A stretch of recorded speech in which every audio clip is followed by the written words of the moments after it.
Just found out my brother beats his girlfriend. Before that, he was cheating. She asked me stuff, I told her to get tested.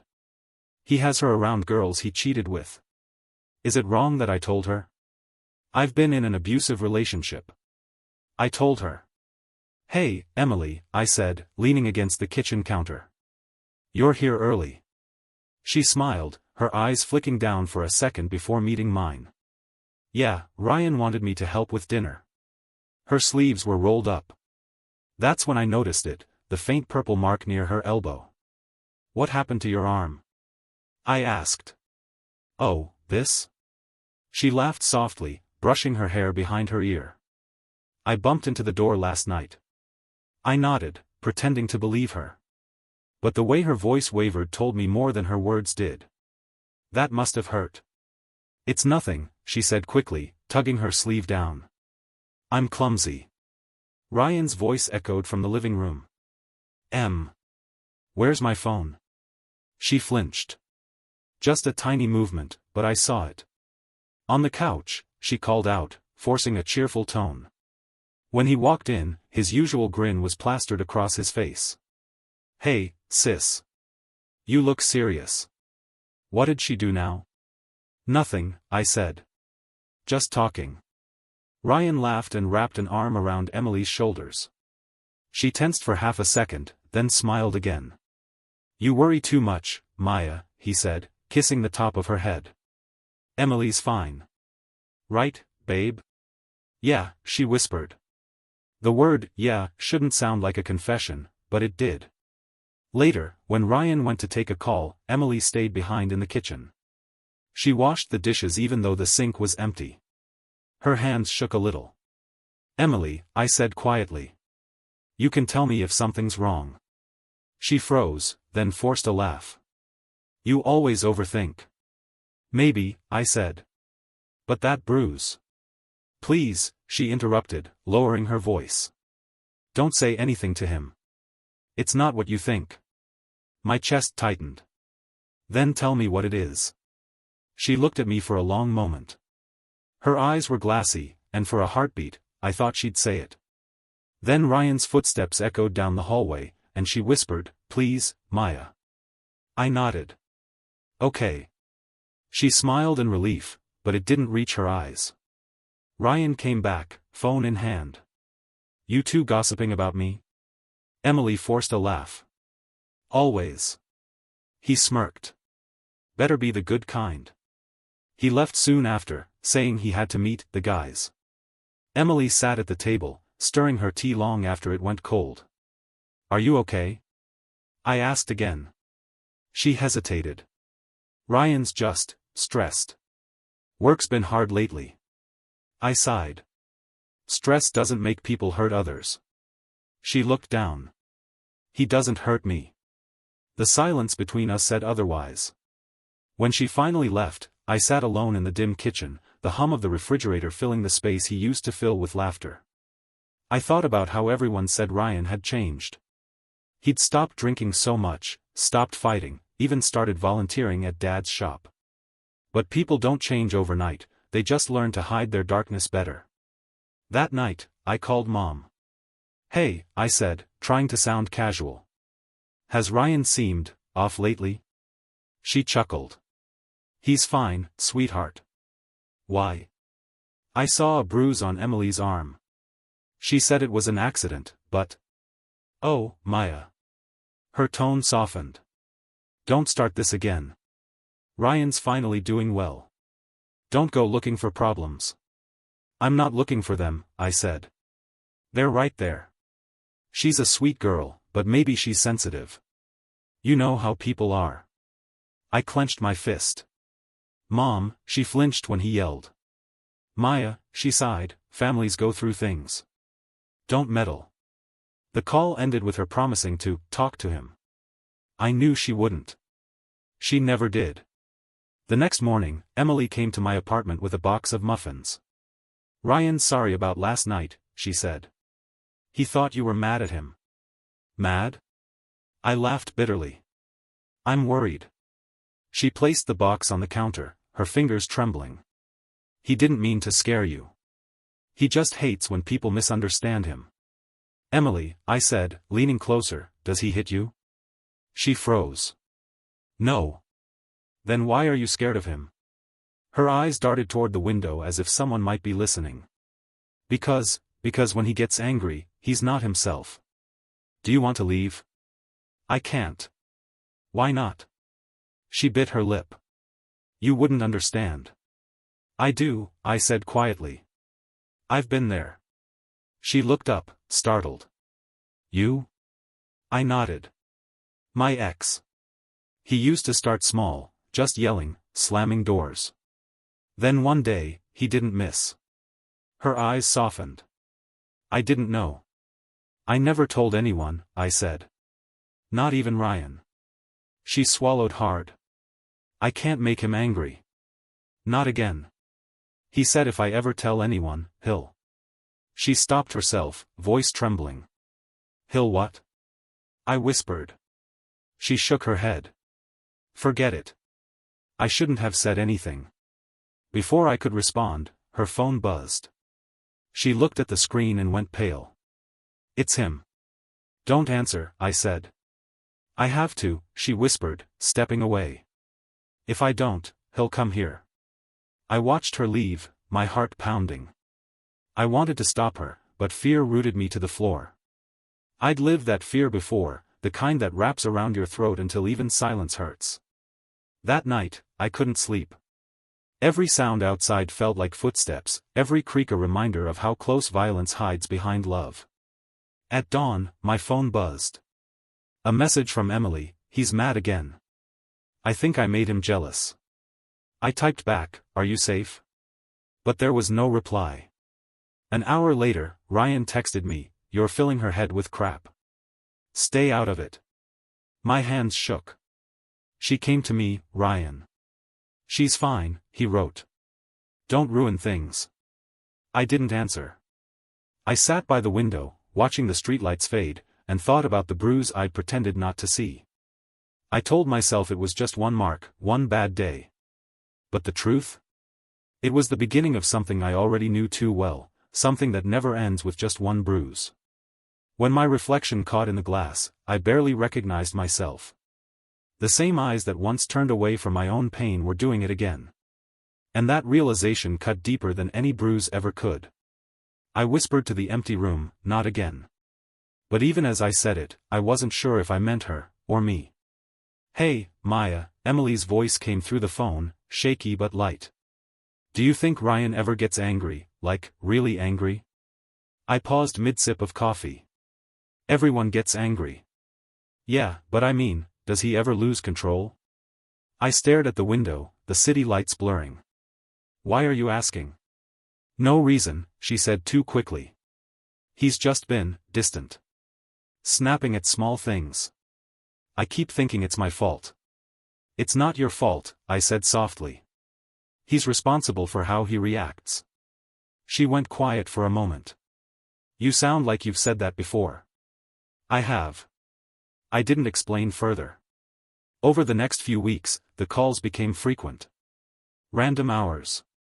Random questions. Sometimes, she'd ask about Ryan's past. Sometimes about my own. Maya, she asked one night, whispering like someone might overhear, do you think he'd ever cheat? My stomach twisted. Why?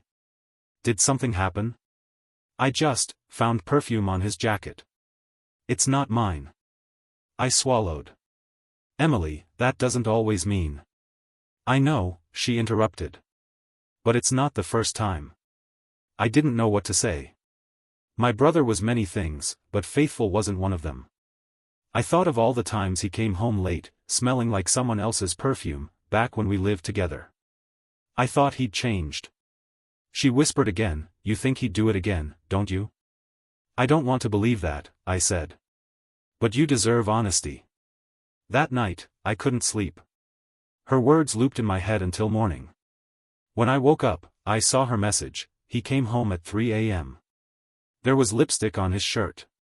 I stared at the screen, my heart pounding. What color? I typed, then deleted it. That wasn't what mattered. I called her. She answered on the first ring, her voice trembling. He said it's from his coworker, that she hugged him goodbye. But the mark was right on his collar. Who hugs like that? I exhaled slowly. Emily, listen. You need to take care of yourself. I love him, she said, voice cracking. But I can't stop thinking, what if he's sleeping with someone else? What if he's done this before? The words left my mouth before I could stop them. You should get tested. There was silence. Then a sharp inhale. Tested? For STDs, I said quietly. If he's cheating, you can't risk your health. I never thought of that. You should. My hand shook around the phone. I'm sorry, Emily, but you need to protect yourself. Her breathing grew uneven. Thank you for being honest. God, I feel stupid. You're not stupid, I said. You're trusting. Ryan's your brother, she whispered. Do you hate me for asking? No, I said. I hate that you even have to. When the call ended, I stared at my reflection in the dark screen. My fingers were still trembling. That single sentence, you should get tested, felt like a gunshot. The next day, Ryan called. What the hell did you say to Emily? My chest tightened. What? Don't play dumb, he snapped. She's been crying for hours. Said you told her to get tested. What's wrong with you? I told her the truth, I said. If you're sleeping around, she has a right to know. He laughed, a sharp, ugly sound. You think you're some saint now? You don't even know what you're talking about. Then tell me I'm wrong, I said quietly. His silence told me everything. Ryan, I said, voice breaking, you can't keep doing this. You can't hurt people and pretend it's love. He growled, stay out of my life. Emily deserves to know who you really are. He hung up. The silence afterward felt heavier than shouting. I sat there, phone pressed against my ear, realizing I'd just chosen a side, and it wasn't his. That evening, Mom called. Ryan told me you're spreading lies. They're not lies. Maya, she sighed, he's your brother. You can't just accuse him of things without proof. I don't need proof to see what's right in front of me. You're overreacting. Maybe she's manipulating you. Mom, I said slowly, she has bruises. There was a pause. Accidents happen. Not like that, I whispered. She didn't answer for a moment. Then, quietly, family comes first. The call ended. I sat in the dark, my phone screen glowing like guilt in my palm. A few hours later, Emily texted, he's angry. He knows we talked.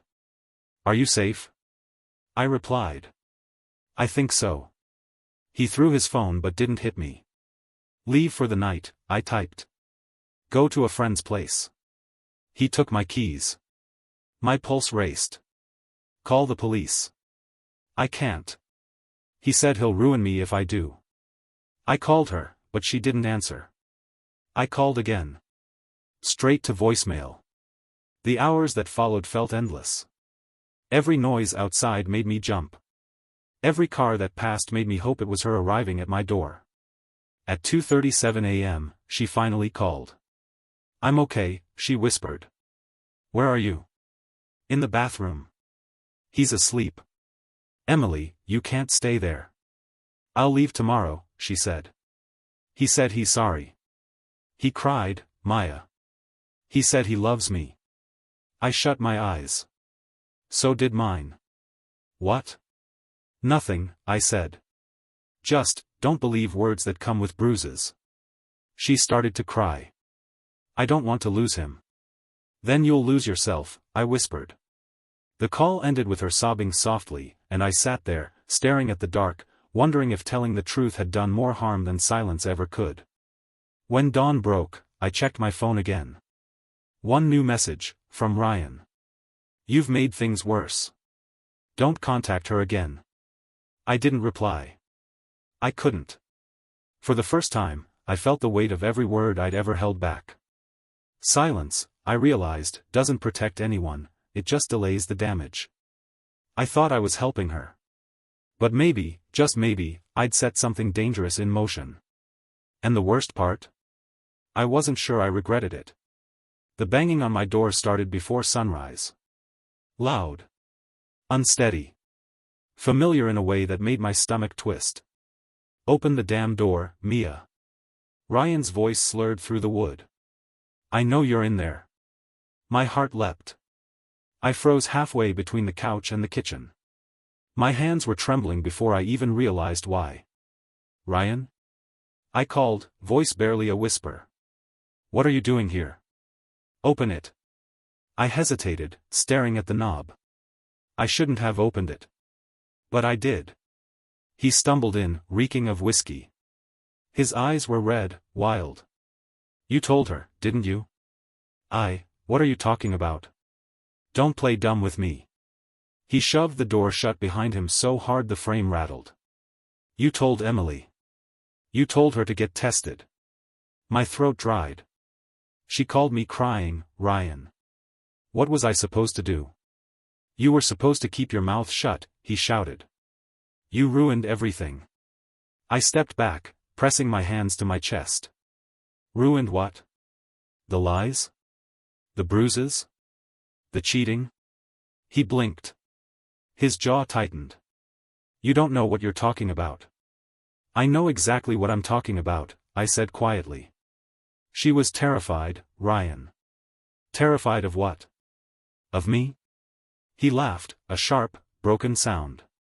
"You've always hated me, haven't you?" "That's not true." "It is." He pointed at me, his fingers shaking. "You've been waiting for me to screw up so you could play the hero." "Ryan, listen to yourself," I said softly. "You're drunk." He slammed his fist into the wall, inches from my head. The sound made me flinch so hard my knees nearly gave out. "Don't you dare tell me what I am," he snarled. "You think you're better than me? You think you're some kind of savior?"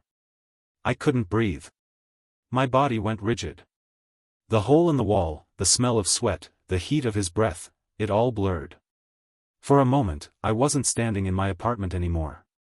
I was back in that dim room, Erin's voice echoing, "You made me do this." My ex's shadow loomed where Ryan stood. "Stop," I whispered. "Please stop." Ryan froze. His breathing was uneven, his hand bleeding slightly from the drywall. "Mia," his voice dropped, almost gentle now. "You shouldn't have told her. She deserved the truth. She didn't need your truth." "I couldn't lie for you anymore," I said. "Not again." His eyes burned into me. "You're my sister. You're supposed to protect me." "I did," I said. "For years. I covered for you when you wrecked Dad's car, when you hit that guy outside the bar, when you scared Mom so bad she slept at my place for a week." My voice broke. "I kept protecting you, Ryan. And all it did was make you worse." He looked at me like he didn't recognize me. "You're talking like one of them. Like everyone who thinks I'm some kind of monster. Then stop acting like one." He took a step closer. "Say that again." "Stop," I said, my voice shaking. "I won't let you hurt anyone else." He smirked bitterly. "You think you can stop me?" "I don't have to," I said. "Emily already did."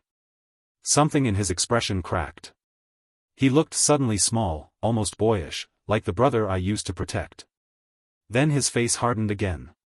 "She's gone," he said. "She packed her things." "You did that." "I told her the truth," I whispered. "You betrayed me."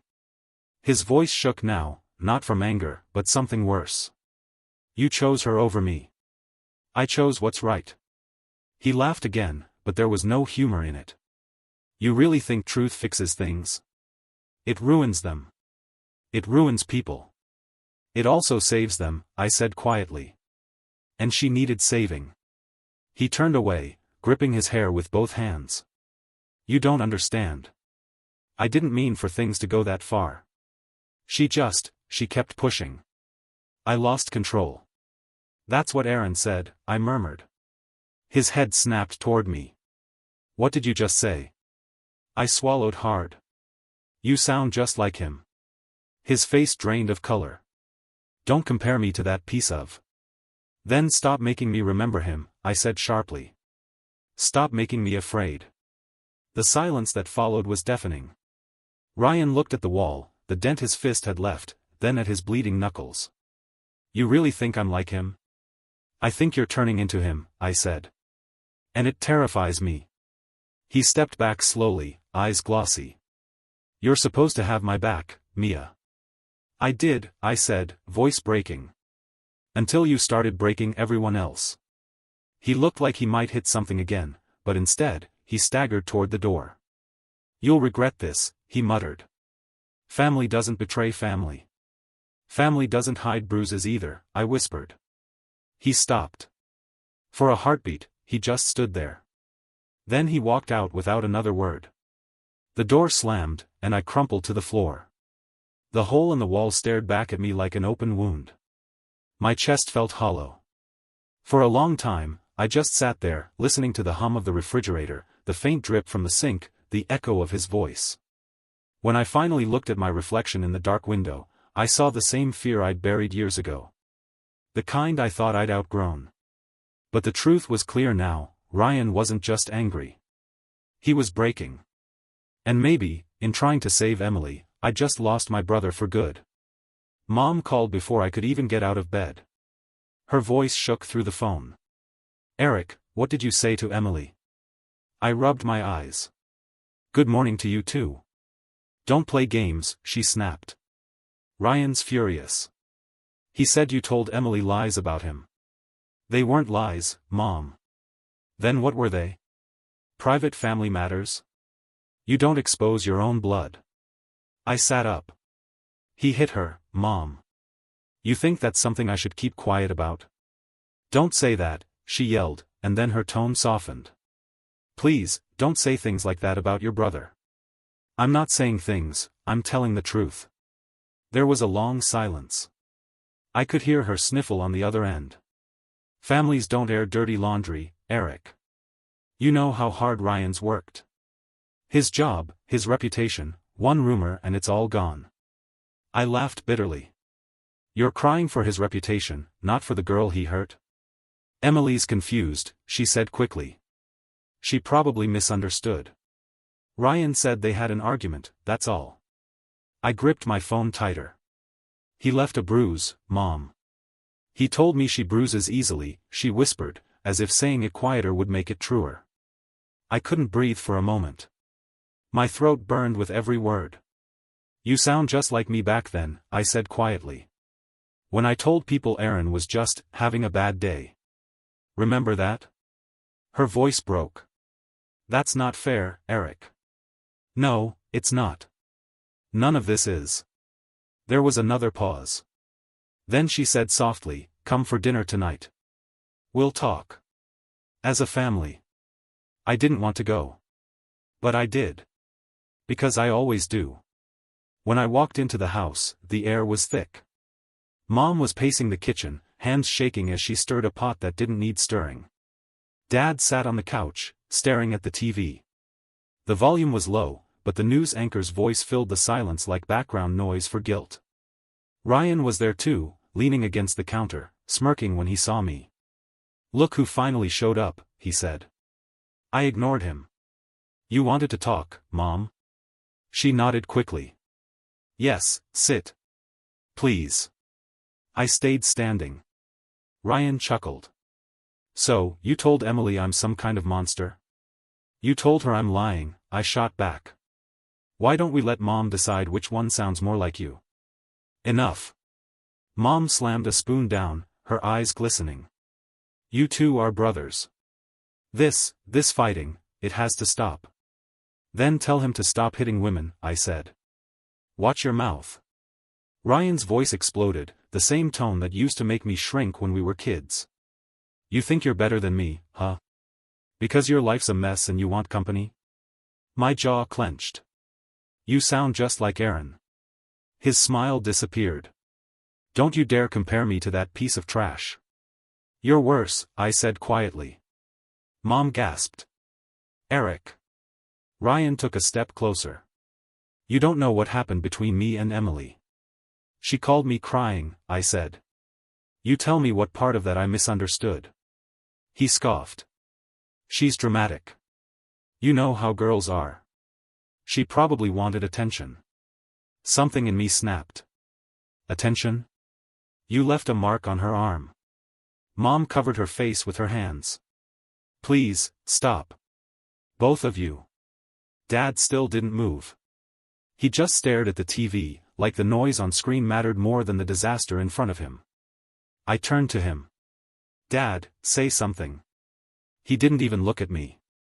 You shouldn't have said anything to that girl, he muttered. My heart sank. You too? He sighed. We handle family issues within the family. Always have. Within the family? I repeated, laughing bitterly. That's what you said when Aaron broke my nose, remember? You told me to be patient, to keep it quiet because neighbors talk. Ryan snorted.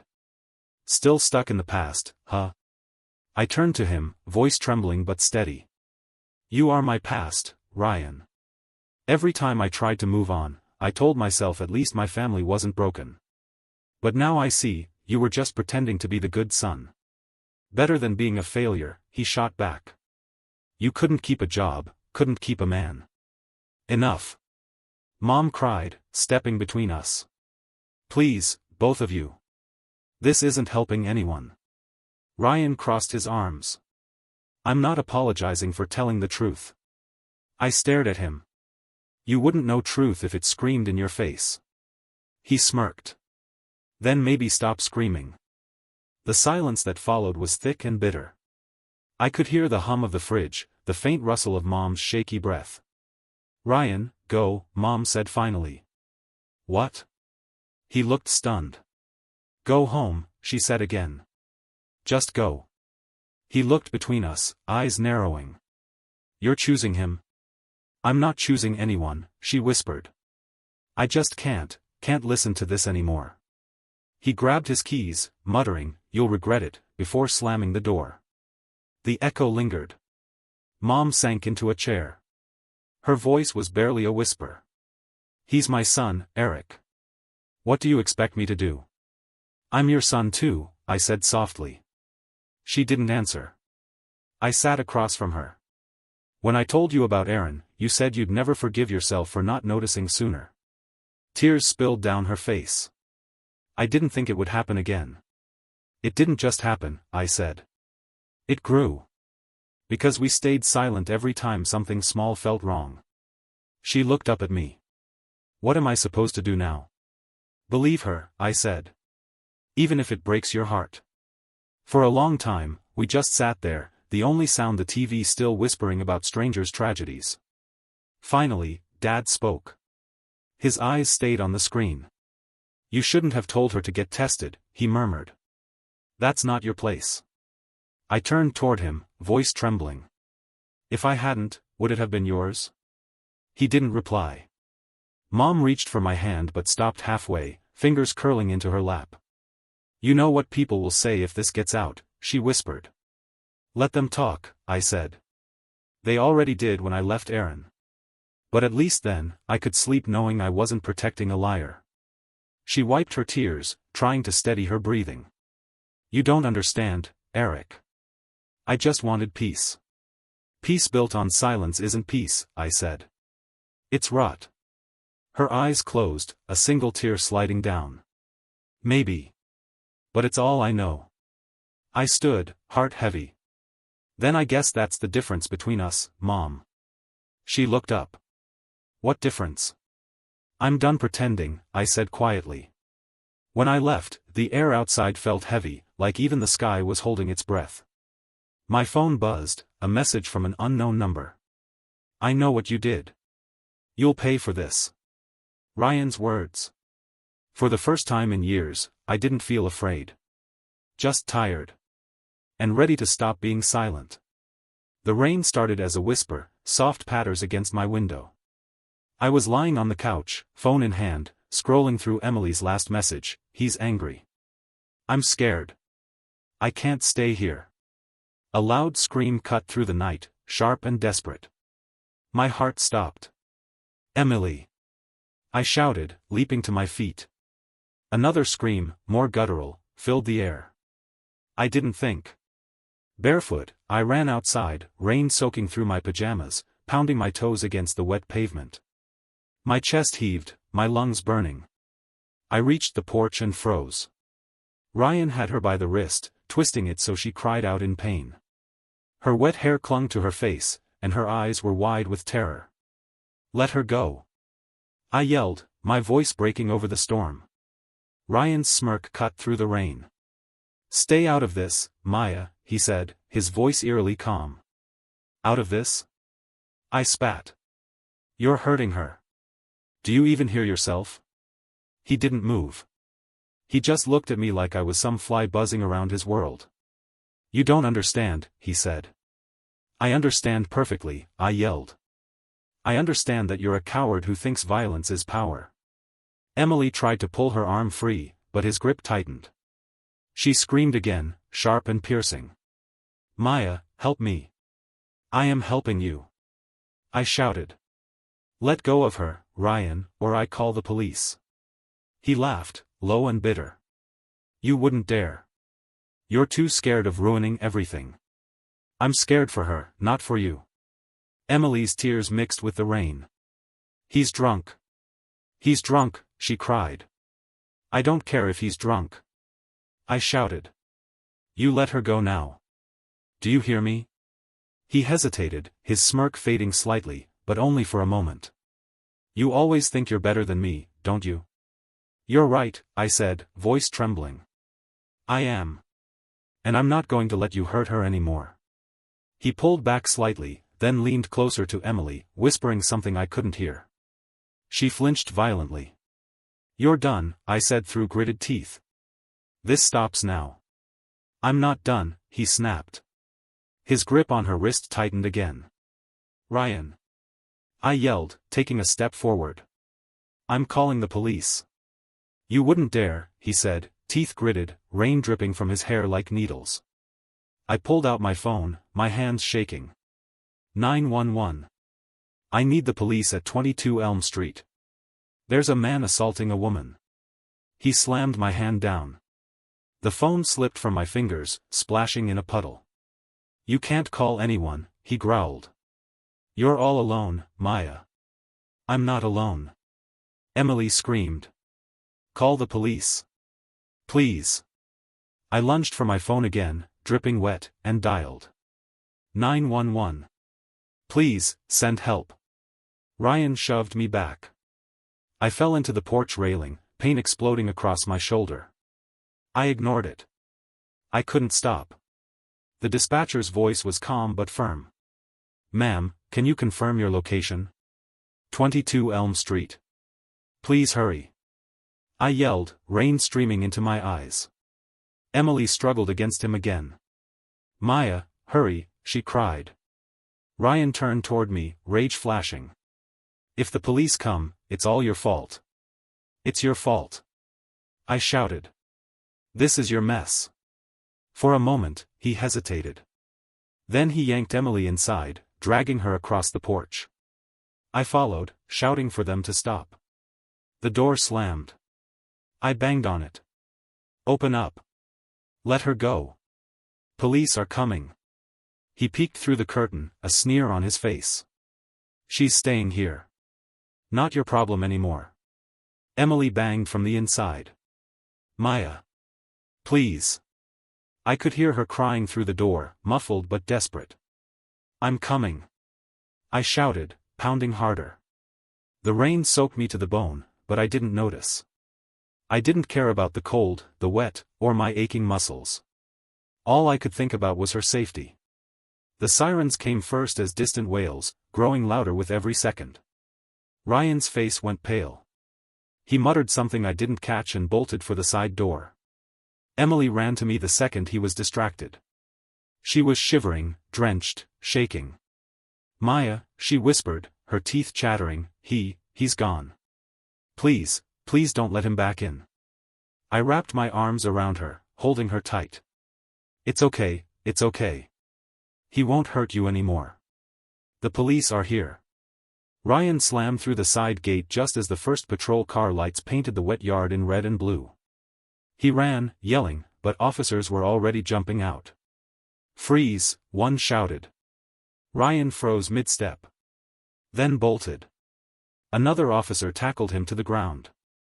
He cursed, struggled, but the cuffs went on. Emily and I sat on the wet porch, shivering, listening to him scream as they led him to the squad car. "Thank you," she whispered. Her voice was raw, breaking. "I should have done this sooner," I said. "I should have stopped him before it got this far." "You did it," she said, tears sliding down her face. "You saved me. I'm just glad you're alive." The officers spoke to both of us, taking statements, asking questions. Emily's trembling was so intense that I had to hold her hand the whole time. Ryan spent the night in jail. The rain had stopped by the time I got home, but I couldn't sleep. My body ached, my mind replaying every scream, every desperate plea, every hand that could have been hurt worse if I hadn't run outside. By morning, Mom had bailed him out. I wasn't surprised. She'd always protected him, even when it hurt the rest of us. "Eric," she said softly, when I walked in, hair dripping, clothes plastered. "You can't keep doing this. He's your brother." "I know he's my brother," I said quietly. "But he's also dangerous. He can't keep hurting people because he's family." She shook her head. "You'll break the family apart if you don't let it go." "I've already broken it," I said, voice trembling. "He broke it the moment he hurt her." Emily left town for a few weeks after that. I tried to text her, call her, but she didn't answer. Part of me hated her for leaving, part of me understood. I would have done the same if I had to. Dad didn't say a word about the night's events. He didn't look at me, didn't ask how I was, didn't ask if Emily was okay. Silence had always been his way of dealing with things. Ryan came home that night, smiling like nothing had happened. "Maya," he said, smirking, "you think you won?" "I don't care if I won," I said, my voice low but steady. "I care that she's safe. That's all that matters." He leaned back in the chair, shrugging. "She'll come back. You'll see. She always comes back." "I hope she doesn't," I said quietly. "Not to you." He frowned. "You're overreacting. It wasn't that bad." "Not that bad?" I asked, my voice rising. "She screamed for her life, Ryan. Do you even hear yourself?" "I hear perfectly," he said, voice sharp. "And you're the one who called the cops. You're the one who ruined everything." I looked at him and for the first time, I didn't flinch. "I didn't ruin anything. You did. Every choice you made last night was yours. I just made sure someone stopped you." Mom sighed, moving between us. "Both of you, stop. Just stop." "I can't stop protecting people from him," I said. "Not anymore." "You don't understand family," she whispered. "I understand exactly what family should do," I said. "They protect each other from harm, not cover it up." The silence that followed was heavy, broken only by the occasional drip of water from the roof. That night, I lay awake thinking about Emily. Thinking about Ryan. Thinking about Mom. And I realized something I hadn't admitted before: the nightmare wasn't over. Not yet. It never really ends when someone you love becomes a danger to those you love more. But I wasn't going to stay silent anymore. And I knew, no matter what Ryan or Mom thought, the next time I heard a scream, I would run. Because running towards danger is better than hiding from it. I wasn't expecting her. Emily's car pulled into the driveway one late afternoon, rain washing away the dust of months. I was in the kitchen, rinsing dishes, when I heard the doorbell. I opened the door, and there she was, hair shorter, shoulders squared, eyes sharper. She smiled faintly. "Hi, Eric." "Emily," my voice cracked. "You're back."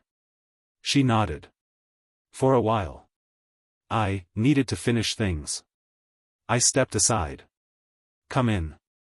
The house felt heavier now, but not like before. Not like the night Ryan screamed through the walls.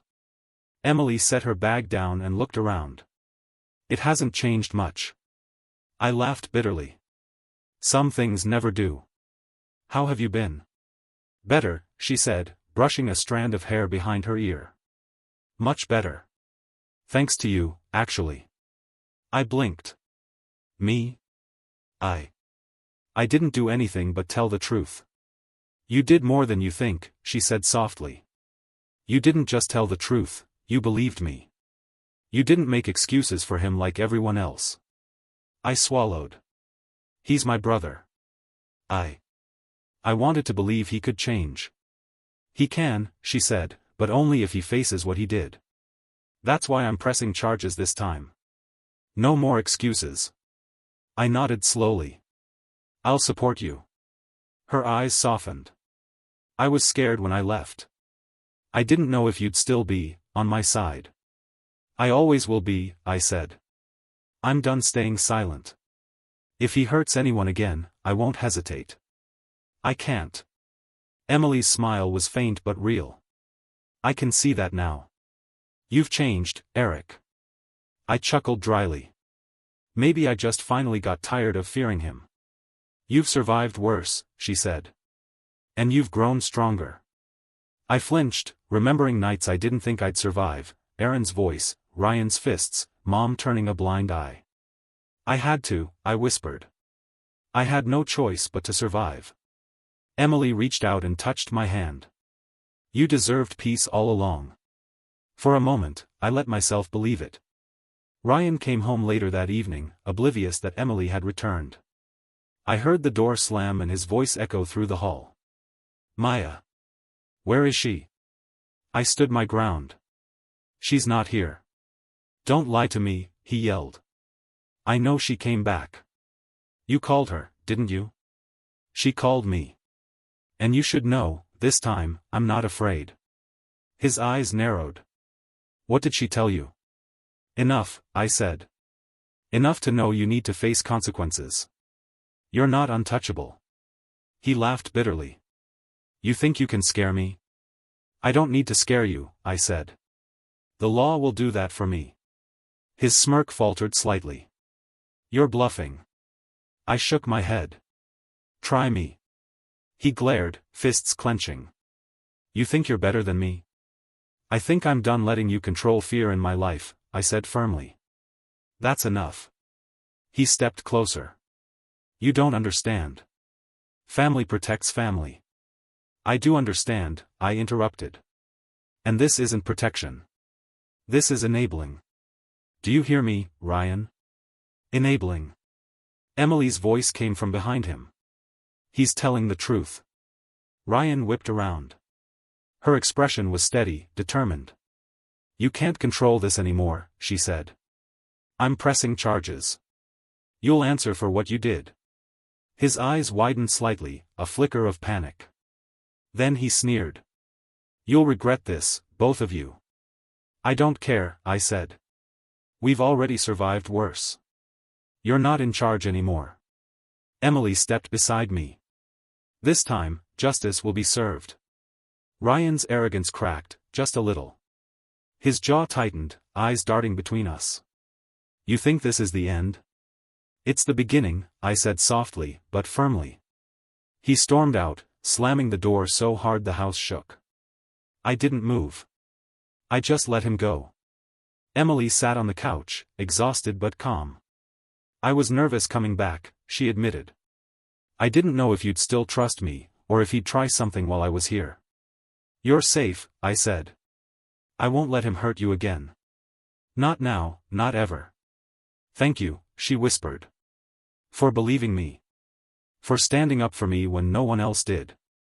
You're stronger than I am, I said. I just make sure the danger doesn't get to you. She laughed softly, a Rayal laugh this time. I've learned to fight too. And I won't run forever. This time, I'm standing my ground. I nodded. Good. That's exactly what he needs to see. The next few weeks were tense. Ryan didn't speak to us, but the silence was heavy. Mom avoided eye contact. Dad pretended nothing had happened. I caught Mom one afternoon, staring out the window. Eric, he's not himself, she said quietly. You can't force him to change. I'm not forcing him, I said. I'm just not hiding anymore.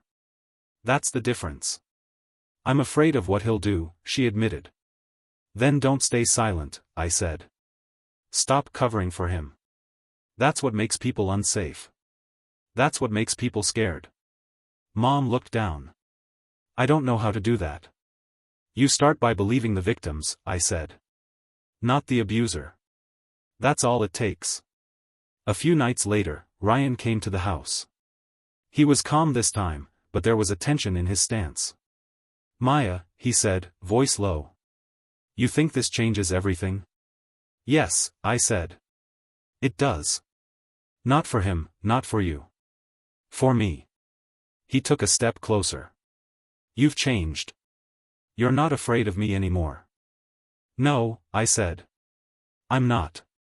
And you should know, that's not something you can take away. His lips twisted, almost a smirk. You think Emily's going to stay gone? She's stronger than you, I said. And so am I. You don't control this anymore, Ryan. None of it. He looked at me for a long moment, then left without another word.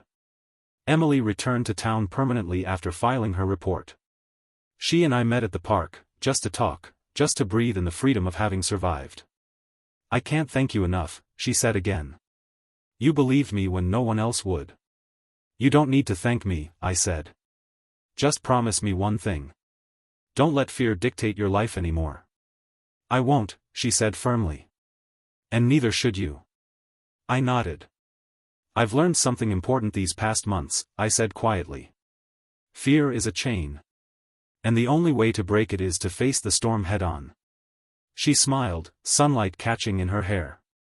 Then we're free. I looked at her, then at the empty street.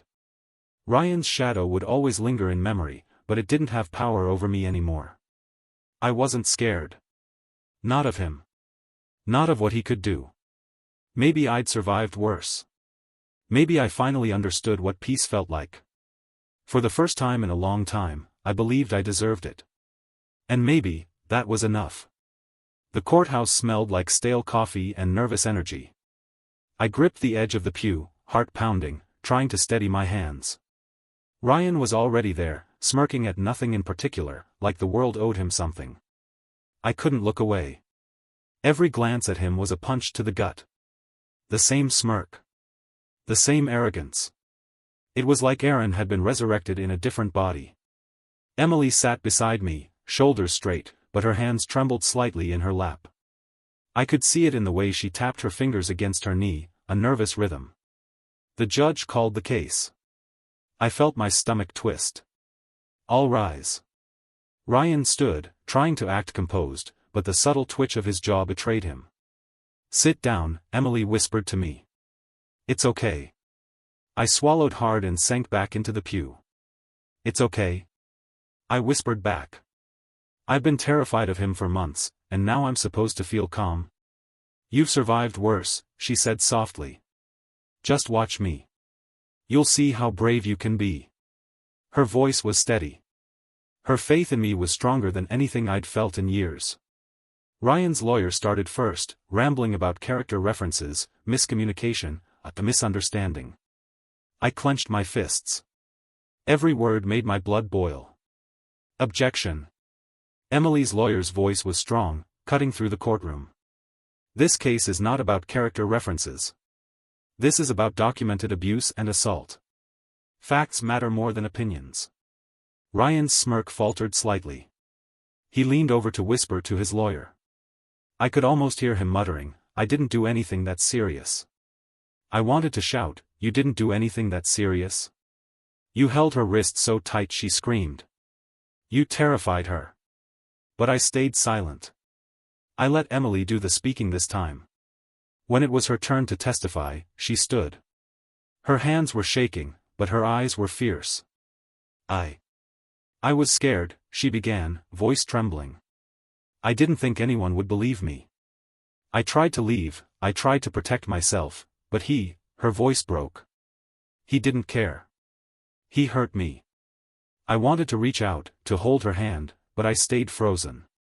The weight of every moment I'd stayed silent hit me all at once.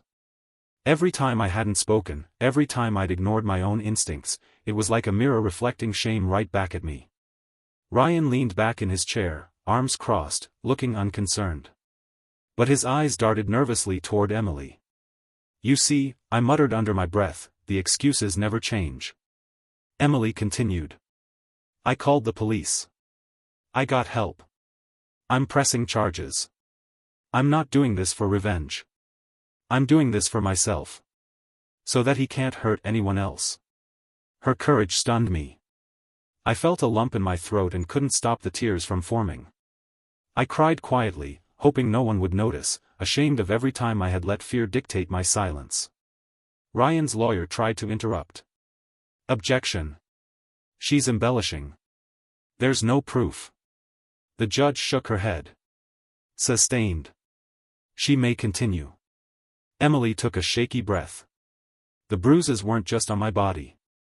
They were in my mind, in my confidence, in the way I feared every step I took near him. I was trapped in his control, and every time someone ignored it, every time they said nothing, it became easier for him to continue. I felt every word like a blade cutting through my chest. I thought about all the times I'd defended Ryan, made excuses, told myself he'd changed. I wanted to scream at my past self. Ryan's smirk vanished entirely. His hands tightened into fists at his sides. "You hear that?"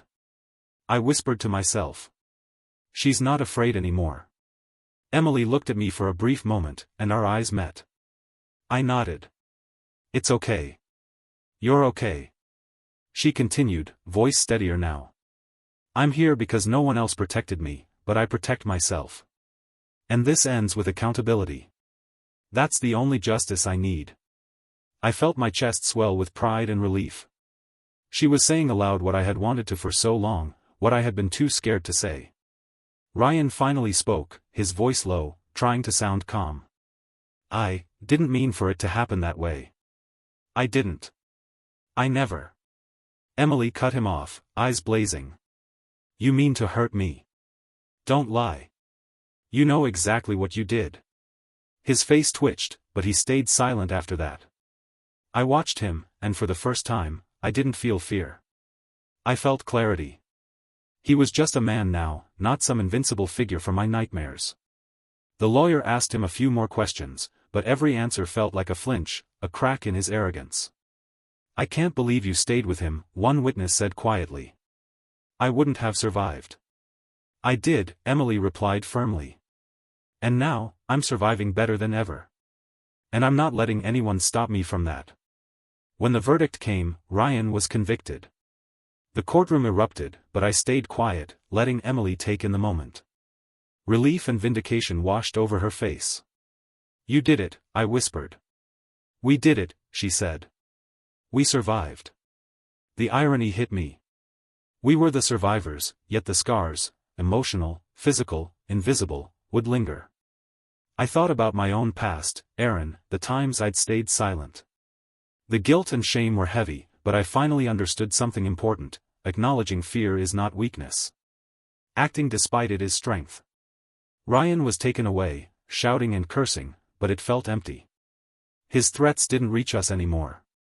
The mirror I'd feared for so long, seeing myself in him, trapped in cycles of abuse and silence, was finally cracked. Emily turned to me afterward. "Thank you for being there," she said, voice soft but resolute. "For believing me even when it wasn't easy. For being my ally." "You did all the hard work," I said. "I just stood beside you." "No," she said. "You stood for me. That's what mattered. That's why we won. That's why I'm free." Her words hit me harder than anything in the courtroom. Freedom wasn't just hers, it was mine too, from fear, guilt, and silence. I realized I'd carried these burdens too long.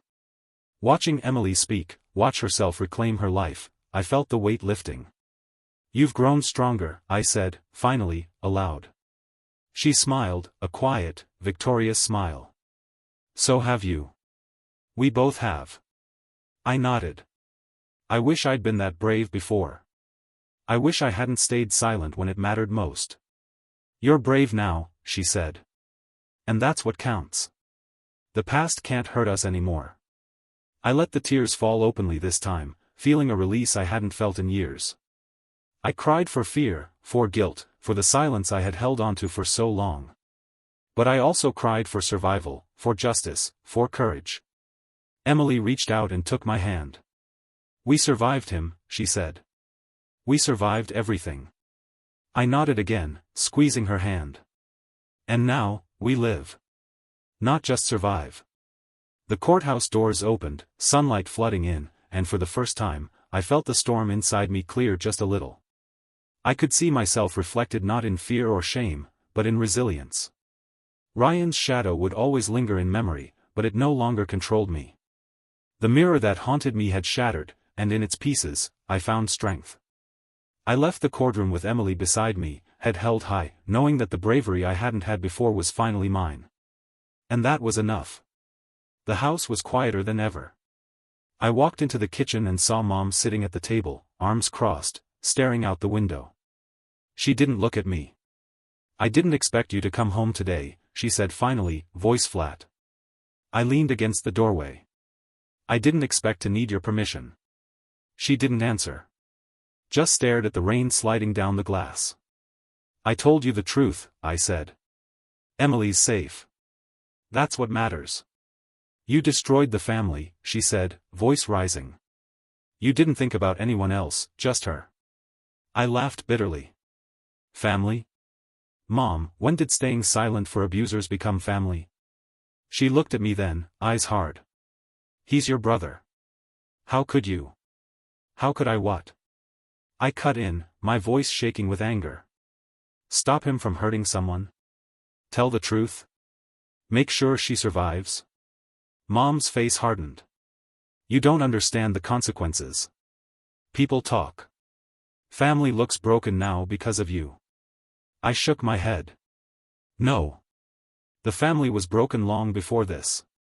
The moment you decided silence was more important than truth, it was gone." She didn't respond. I turned away and went to my room, slammed the door behind me. Emily called that night. Her voice was soft, almost hesitant. "Hey, are you okay?" she asked. "I'm surviving," I said. "Mom won't speak to me. Dad doesn't know how." "You did what was right," she said. "Don't let them make you feel guilty." "I do feel guilty," I admitted. "For everything. For letting Ryan get away with it before. For not speaking sooner. For still loving him in some twisted way." Emily's sigh came through the phone. "Eric, that's normal. Loving someone doesn't always make them right. It doesn't excuse what he did. It just is." I rubbed my temples. "It's confusing. He hurt me too, in ways I didn't even realize until now. But part of me. I miss the boy who made me laugh.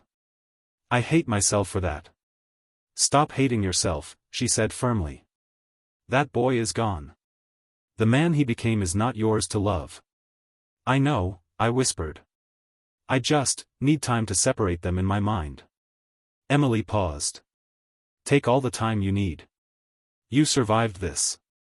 You're stronger than I ever realized." "I hope so," I said. "I really hope so." The next morning, Mom refused breakfast. She barely looked at me, her silence louder than any argument. "I'm leaving," I said, finally. "I can't stay in a house that protects the abuser over the victim." "You're overreacting," she said, voice cold. "No, Mom. I'm seeing clearly for the first time." Dad didn't say a word, as usual. Just watched me pack a bag in silence. Emily came over that afternoon. She helped me move some things into my new apartment. Her presence was calming, a reminder that not all people would choose silence. "You're really doing this," she said, looking around the small space. "Yes," I said. "I need to start fresh. Away from the guilt, the judgment, the reminders." She smiled faintly. "It's the right choice. You're finally putting yourself first." I laughed, a little bitterly. Putting myself first feels selfish. But maybe it's necessary. "You're not selfish," she said. "You're finally protecting yourself the way you protected me." Her words settled over me, a warmth I hadn't felt in months. The apartment felt empty, but freeing. I unpacked slowly, placing small items on shelves, arranging things the way I liked. No one to judge. No one to lecture. Just me. The phone rang. I picked it up, expecting another call from Emily. It was Ryan.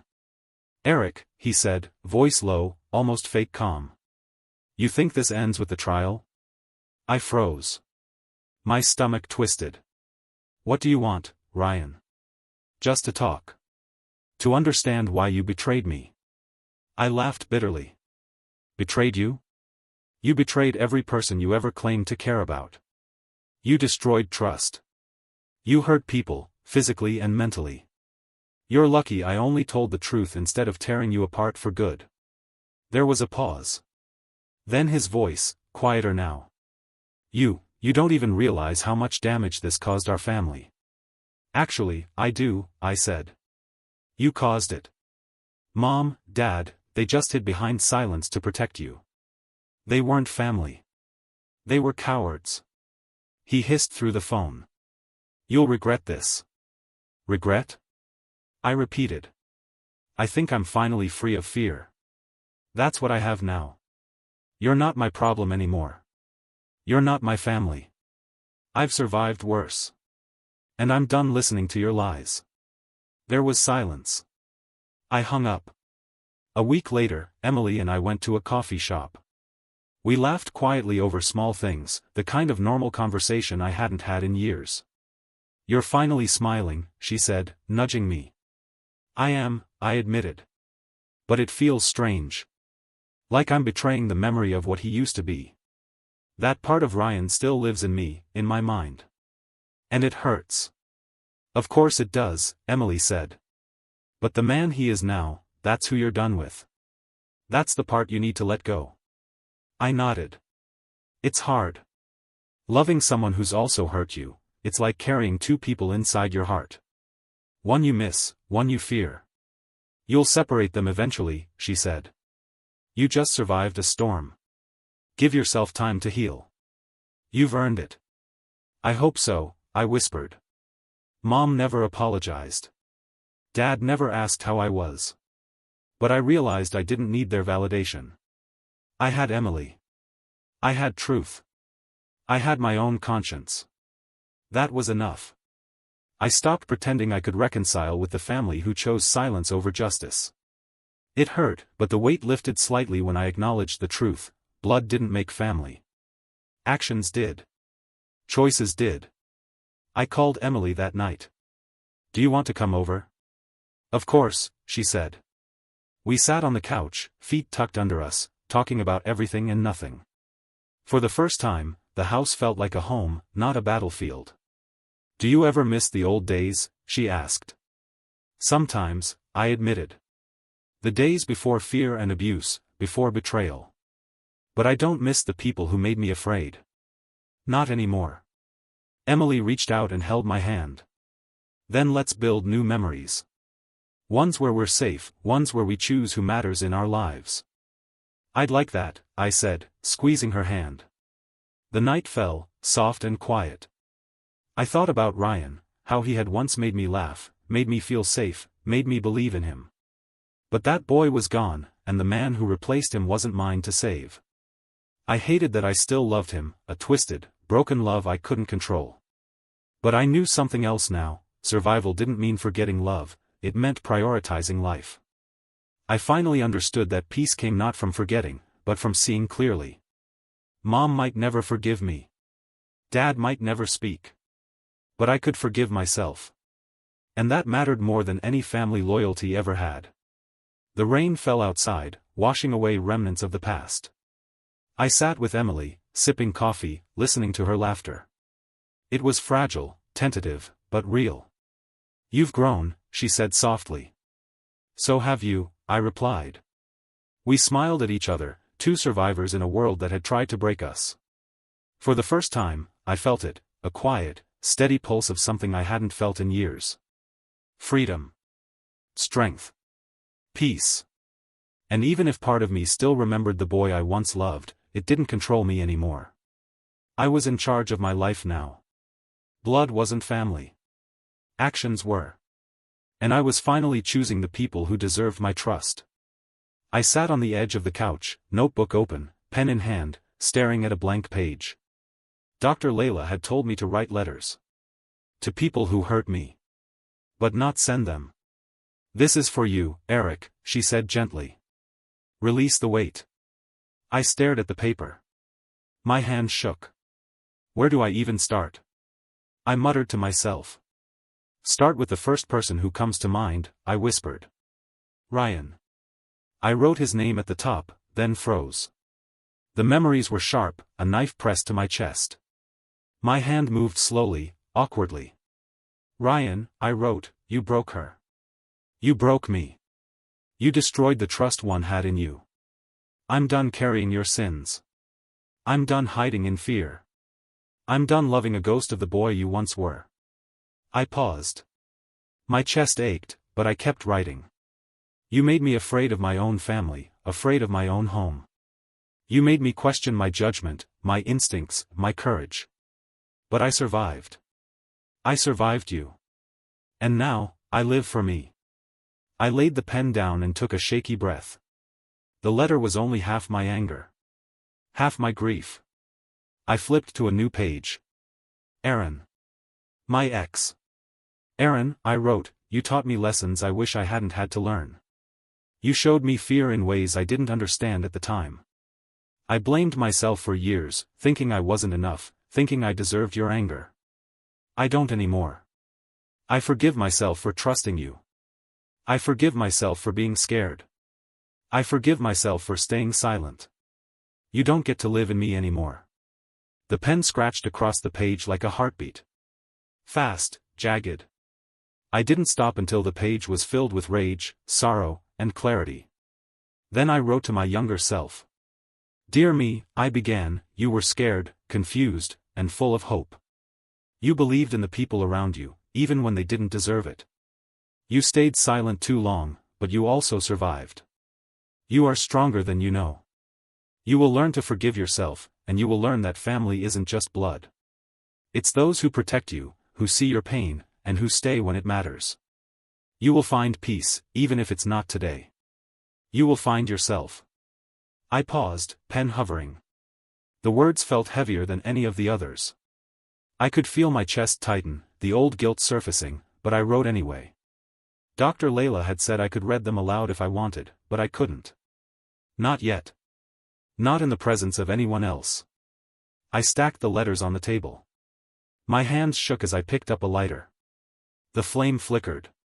"Goodbye," I whispered to Ryan, to Aaron, to the fear I'd carried for years. I touched the flame to the first letter. It curled, blackened, then went up in smoke. The acrid scent stung my eyes, but I didn't cry. I burned Aaron's letter next. Then the letter to my younger self. Each one went up in smoke, and I felt lighter. A quiet power pulsed through me, a strange mix of release and revenge that needed no audience, no applause. I sank back against the couch, breathing in the smoke, letting the weight lift. I had carried these sins too long. I had carried their ghosts too long. Now, they were gone. The phone rang. I almost didn't answer, but Emily's name flashed on the screen. "Hey," I said. My voice sounded calmer than it had in months. "Hey," she replied. "How are you feeling?" "Better," I admitted. "I finally feel free, in a way. Like I can breathe without fear." "I'm glad," she said softly. "You deserve this peace."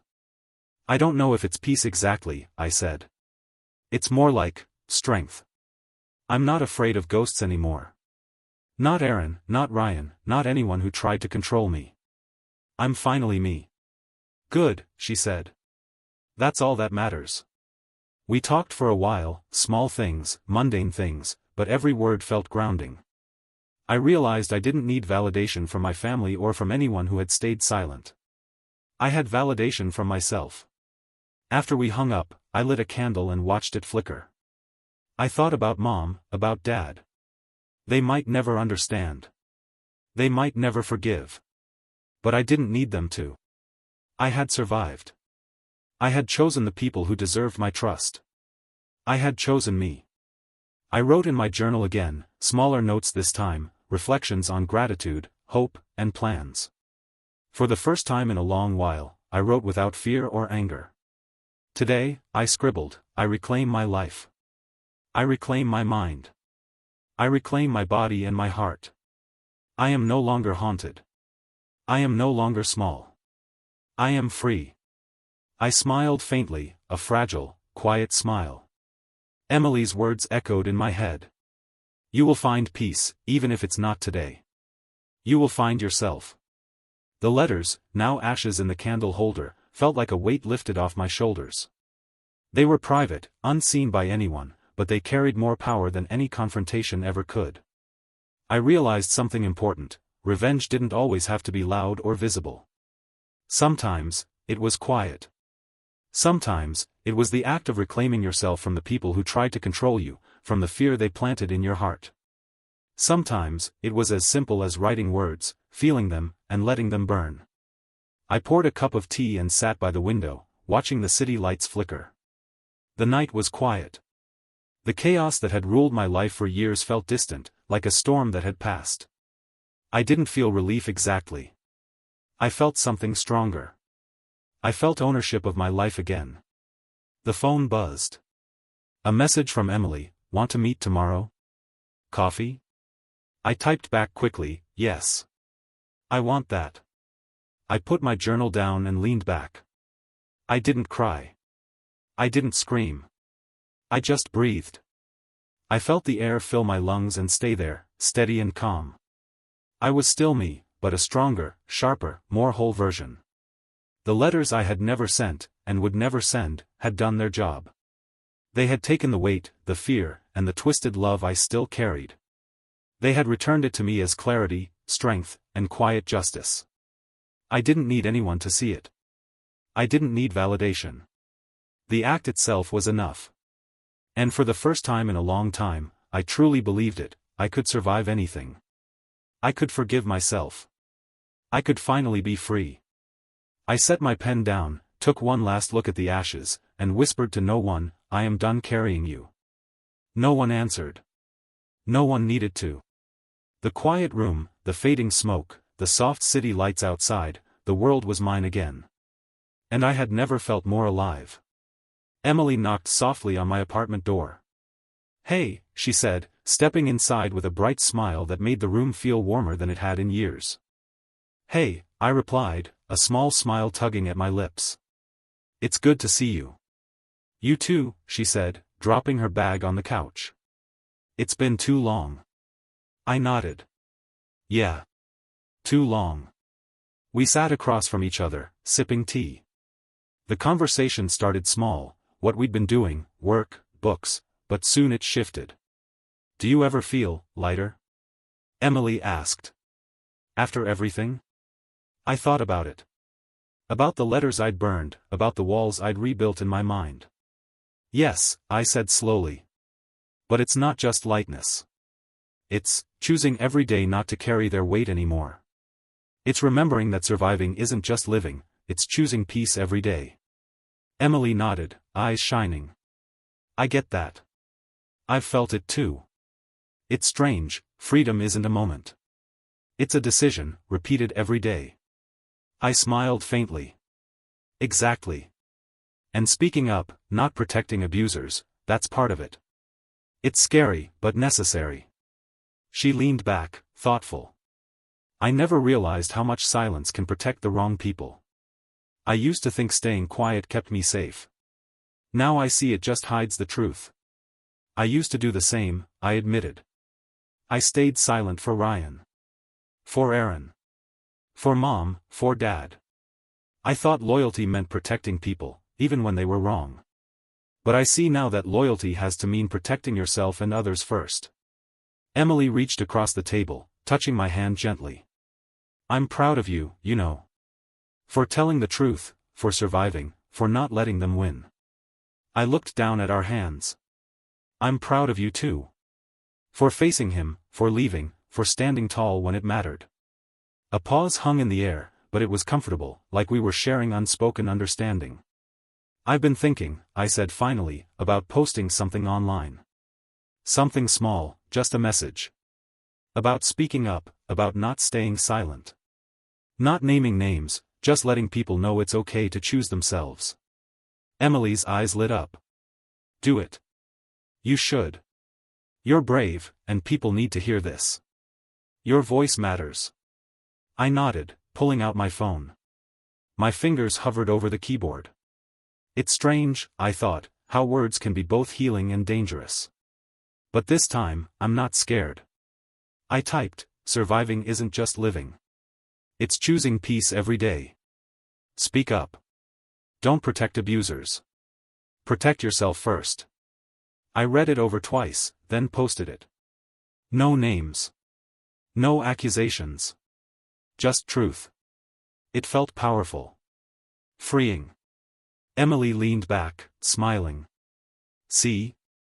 You didn't need to name anyone. The message speaks for itself. I smiled too, a little shaky but genuine. Yeah. The truth doesn't always need a name to be loud. We talked more that night, about dreams, small victories, and rebuilding. I told her things I'd never said out loud, fears, regrets, and small hopes. She shared hers. And for the first time in a long while, there was no tension, no fear, no judgment. Just two people who survived, sharing strength. Do you think they'll ever understand? I asked quietly, thinking of Mom, Dad, and Ryan. Emily shook her head. Some people never will. Some people protect themselves over truth. But that doesn't matter anymore. We know. That's enough. I nodded, feeling the weight lift slightly more. Enough. That's right. We have to live for ourselves now. She smiled warmly. Exactly. And I'm glad we have each other. You've been my anchor, even when I didn't realize it. You've been mine too, I said. I think, surviving together makes it easier, somehow. Makes the world feel a little less lonely. Emily reached out, squeezing my hand. We're not alone anymore. I took a deep breath, looking around my apartment. It was small, imperfect, but it was mine. My safe place. No shadows of fear lingering in corners, no old secrets weighing down the walls. I had rebuilt more than just this space, I'd rebuilt myself. You know, I said, leaning back, it's strange. I used to think freedom was leaving people behind. Now I see it's about keeping the right ones close. And letting go of the wrong ones. Emily nodded, smiling. It's about choosing your people. And your peace. And your life. I laughed softly. Yeah. It's simple, but it took me years to realize. We fell into a comfortable silence, sipping our tea, listening to the faint hum of the city outside. The night felt calm, almost sacred. I think this is the first time in a long time I've felt like I can breathe, I admitted. Emily smiled softly. You can. And you deserve it. I looked at her, feeling gratitude, warmth, and a strange sense of victory. We survived. We spoke up. We reclaimed our lives. Do you want to go for a walk tomorrow? Emily asked. Just outside. Fresh air. New beginnings. I smiled genuinely this time. I'd love that. The night passed quietly. Later, I posted another small note online, reflecting my thoughts. Not a story about revenge, not a story about blame, just truth, healing, and the courage to live without fear. I didn't need anyone's approval. I didn't need to explain. The words themselves were enough. I fell asleep that night with a calm I hadn't known in years. No shadows, no secrets. Just a quiet, steady peace. I thought about Ryan, about Aaron, about the family that chose silence. The memories stung, yes, but they no longer controlled me. They were mine to remember, to learn from, to move past. Blood didn't define family. Actions did. Courage did. Truth did. And for the first time, I felt free to choose both my family and my life. I whispered to myself before sleep, I am done hiding.